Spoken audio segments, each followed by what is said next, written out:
Now that we've gotten the preliminaries out of the way, we'll start solving our problem. We list our givens. We have our sketch. And mu s is between blocks A and B. Mu k is between block B and the ground. And we want to find the maximum force that may be applied by the rope without causing block A to start sliding off of block B. Next step in our dynamics template will be to draw the free body diagram, or body diagrams. In this case, there are two objects of interest, blocks A and B, so we're going to have two free body diagrams. But we're going to do that two different ways. First, we'll create free body diagrams for block A and block B and solve the problem. The second method will then be shown, which involves a free body diagram for block A. Okay, that makes sense, we've done that. And then a free body diagram, not for block B, but for the system of blocks A and B. So we'll start. System 1 is block A, System 2 is block B. Given this point, try drawing free body diagrams for both systems on the pictures here. Here are the two free body diagrams, one for each system, blocks A and B. For System 1, we have the static friction force, which is going to be pulling block A. We've got gravity, the earth pulling it down, and we've got the normal force. Notice the subscripts there. We've got a capital A for each one of those forces and the acceleration. Well, not for the static friction force because that's acting on both, but we do have subscripts A right there. System 2, we have the applied force, and note we have the static friction force in the opposite direction. It's opposing the motion right here. We also have a kinetic friction force between block B and the ground. We have gravity pulling down on System 2 on block B. And we also have this force here. That's the mass of System A pushing down on block B. We could also call that a normal force, but we know we're going to be substituting the mass in later, and we also know that A is not bouncing up and down, so that would be equal to m sub ag in either case. And then we have the normal force. We'll look at System 1 in detail first. The normal force and the force due to gravity are pretty straightforward.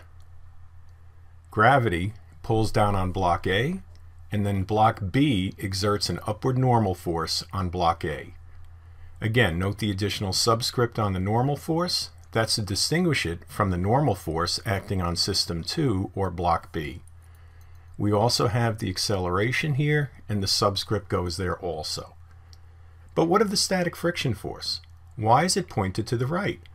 Doesn't the static friction force oppose motion? Isn't block A moving to the right? When we say that the static friction force acts to prevent motion, what we're really saying is it's trying to maintain the relative position of the objects that are initially at rest. Normally that means it's stopping it, it's in the opposite direction of your proposed motion. However, the applied force, which you're probably looking at, is not on block A, it's on block B.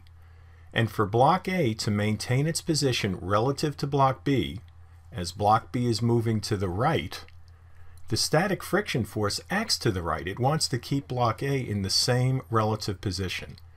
So that will result in block A staying on the right edge of block B. Here's the right edge right here. Their relative positions won't change. There's another way to look at this problem. It's to use your intuition. That doesn't always work in physics, but it helps here. If you pull block B, your experience tells you that block A will move to the right, especially if you're just pulling it a little bit. Again, maybe not as fast as block B is accelerating, but it will move to the right. That requires a force. That's Newton's second law. The only force available in the x direction is the static friction force between A and B. So the static friction force goes on the free body diagram pointing to the right.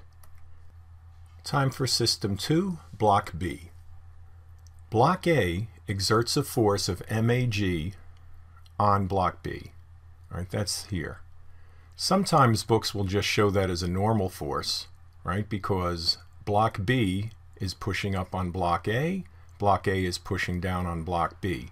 We're just going to go ahead and call that MAG because we know that the two blocks are not moving up and down, so that normal force will just be the mass of block A times G. We also have the static friction force here, which is being applied to block B by block A because it's not moving. And let's see, what else do we have? We also have the applied force, and then we have the kinetic force between the ground and block B. Once again, note all the subscripts. Right? This subscript shows the forces coming from block A. This is the force on block B. This is the normal force on block B. And again, our acceleration, notice the subscript B. The next step in the template is to apply Newton's second law. We've already applied Newton's third law when we were talking about the normal force exerted between the two objects, and now we're going on to the second law. In the x direction, we have one force, static friction force, and that's going to be equal to m sub a, then a sub a in the x direction. Then in the y direction, we just have the normal force, and we're going to take up as positive. We've got MAG, gravity pulling it down, and that's going to equal 0 because the block is not bouncing up and down. So we have our normal force on block A. Moving on to system 2, we sum up our forces in the x direction, and that will equal the mass of B times its acceleration in the x direction. That's Fap minus the two friction forces. And then in the y direction, we have our normal force, we have gravity pulling down on block B, and also the force from block A resting on block B. That's equal to 0. There's no bouncing up and down again. So we have our normal on B is the sum of the two masses times G. So note there are two friction forces opposing the applied force. We now have four equations, a system of equations, all of which must be true at the same time. So now it's just a question of finding the most clever way to solve the problem. And we're going to substitute equation 1 into equation 3. Right like that. Okay? This will get rid of that static friction force. What we're trying to do is reduce the amount of variables so we can solve the problem for the acceleration. This equation we get from that substitution. Now, what's our condition here? We want block A to remain stationary on block B. So that means both blocks will have to have the same acceleration so they move together. So A sub AX is equal to A sub BX, and if they're both equal to each other, we'll just go ahead and call that A. So here we go. So we've gotten rid of several variables already. Let's get rid of another variable, and that's going to be the kinetic friction. We found that the kinetic friction is equal to mu k times ma plus mb times g.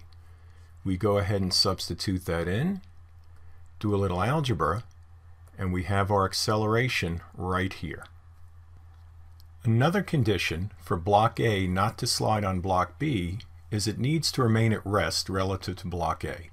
Well, that's sort of the same condition if their accelerations are the same. We're just wording it a little bit different. So let's start with the definition of static friction right here and its application to system 1. We found that F sub normal A, the normal force on A, is mu s times ma times g, m sub a times g, so the static friction force has to be less than or equal to that. We will now combine the static force definition, the static friction force definition, that's right over here from the previous slide, with Newton's second law for block A. Okay, so what are we going to do? We're going to substitute this ma a sub a in for the static friction force, and then, let's see, you can see it going right over there. Then we come down to this equation. ma is less than or equal to mu s mg. We cancel out the masses, and we get the acceleration of block A has to be less than or equal to mu static times g. And let's just go ahead and erase that so you can see it. So just take a second to review this because we're almost done with the problem. Final step. the acceleration we just found from the static friction requirement is equal to the acceleration A solved for earlier, because we've required that A is equal to the acceleration of A and also the acceleration of B. So we substitute that in. So this term here goes right there, and we're left with this, where let's see, what do we have? We have applied force, which is what we're trying to solve for, and everybody else there is given, right? We know what G is, we know the masses of both objects, and we know mu K, and we know mu S. So all that's left is some algebra. As promised, here's the algebra. Here's the equation from the previous slide. We go ahead and multiply both sides by MA plus MB. Then we add this term to the other side, do a little factoring, and our applied force has to be less than or equal to MA plus MB times the two coefficients of friction times G. If the force is less than or equal to that, block A will not slide on block B, and they will move together as one. Since we were given numbers, we'll now put them into the equation, and we can find out numerically what that value of the force is. Anything greater than 750 newtons in block A will slide to the left as block B is moving this way.